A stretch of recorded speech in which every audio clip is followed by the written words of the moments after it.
create a sense of busyness and a sense of space within the painting.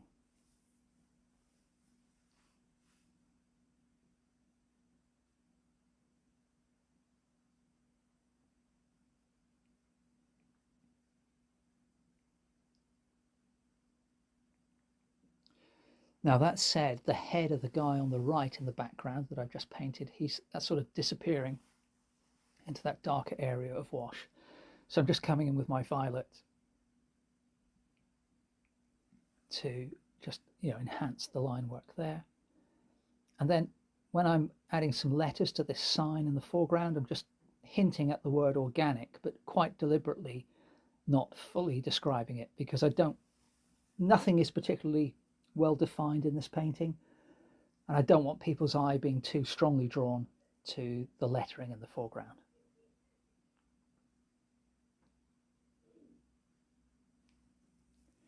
So then the only other thing of worry at the moment is the hands of the person serving look a bit disconnected from the arms, so just a couple of cuff lines in there, and then that's pretty much done.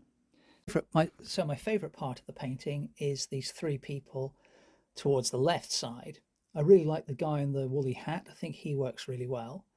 But then my absolute favorite bit is the woman here, because every time I look at this little group, even though I painted it, my brain kind of sees the guy in the woolly hat and then the guy with the blonde hair to his right. And then it takes a few seconds to kind of realize, oh, that kind of gap is actually her hair, and there is another person standing there. So I really like paintings which have those kind of effects on me, where when I look at it, I don't see it exactly as it is immediately. And then for me, it kind of draws me into the scene.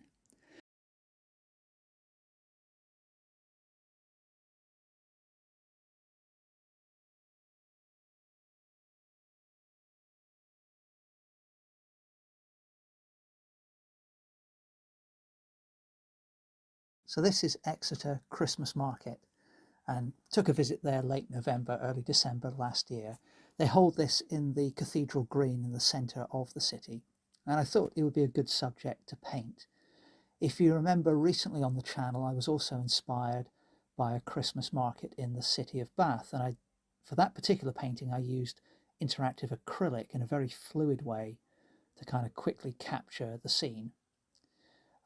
And that painting was 4 times the size of this one. So this is just A4 mixed media paper. It's around about 11 inches by 8 inches. And for this video, I'm going to be doing a watercolor line and wash study. So I'm showing you the initial drawing here, speeded up by about a factor of 4, but the painting itself will be done in real time.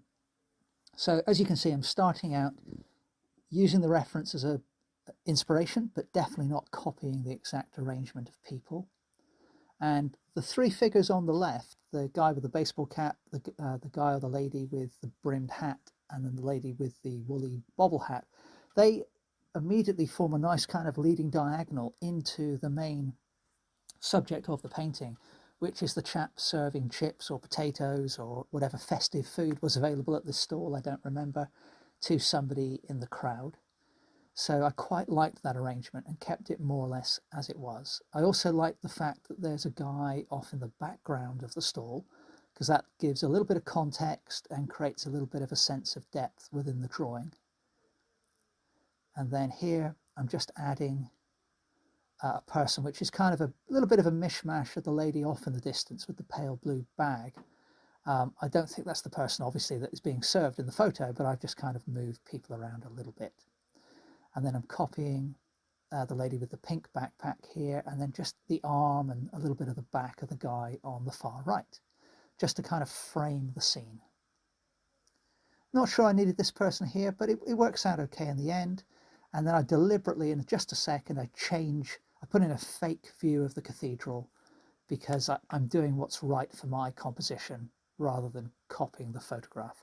So I'm just sort of thinking, okay, I want something to give a little bit more of an environment to what I've got so far. So I'm just popping in a cathedral tower and a little bit of fake perspective.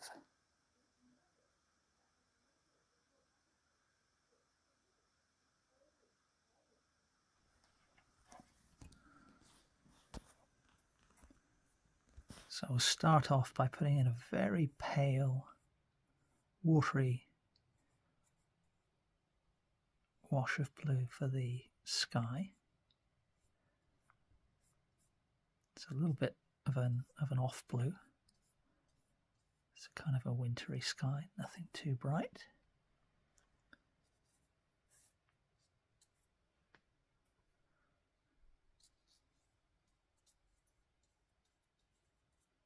It's gone a little bit too close to pure blue there, so let's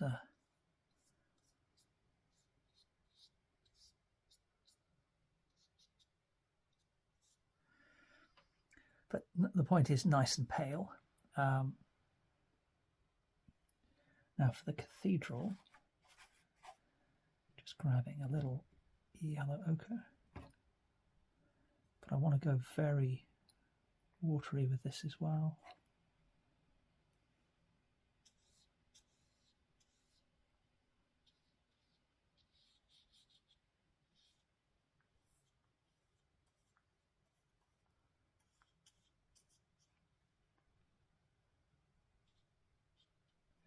And those bits of white between the sky and the cathedral, I don't mind them too much, actually. I think it sort of adds a little bit there. Now I'm going to go slightly darker, add a touch of burnt umber, but nothing very much, still staying very, very watery and fluid and pale with the background washes.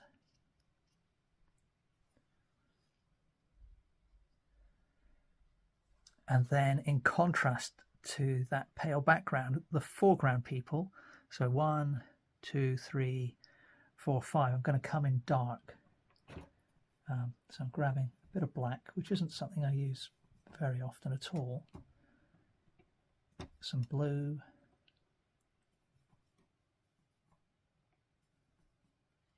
And we'll just go darker with this guy's jacket.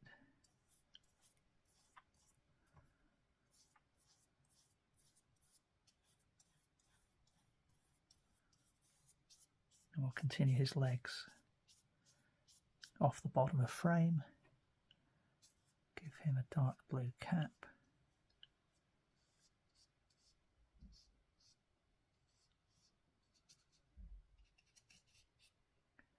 And then grab some burnt umber and some more of that ocean blue.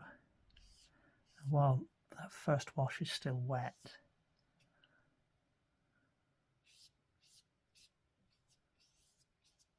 we'll sweep in some hints of tone, leaving his shoulder on the right side of the body just a little bit lighter. Now to balance the painting out, we've got a person just sort of disappearing off frame here on the right. So this is the arm, elbow, and this is the person's back I'm just filling in.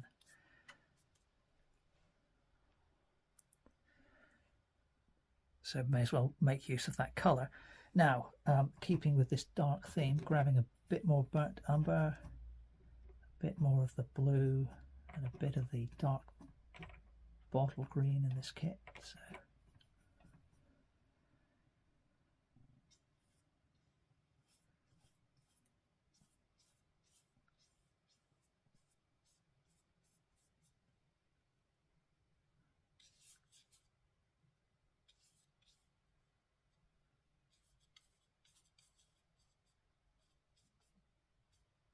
and again, popping a bit of the black in there, a bit more of the burnt umber.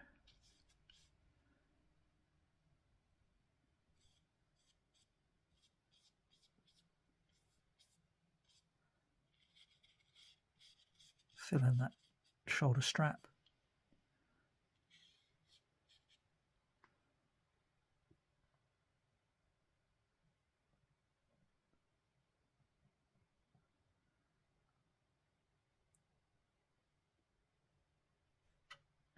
And then I'm going back to my burnt umber, still the same brush, I haven't washed it out, but we'll pop in. It's come out a little grayer than I had intended, but I think it's actually okay for this foreground person. Perhaps go a little darker again. Get a bit of blue mixed in there again. And just give the head a little bit of form. So the idea is that although these people are very much in the foreground, they're less important than the middle ground people. The background's very pale, the foreground's very dark. So the idea is that in a moment I'm going to make the middle ground much brighter, and my hope is that will draw the eye to that area. But the foreground people are important to give a sense of depth to the painting along with the pale background. So I'm just cleaning my brush off as I chat away. So let's grab some yellow ochre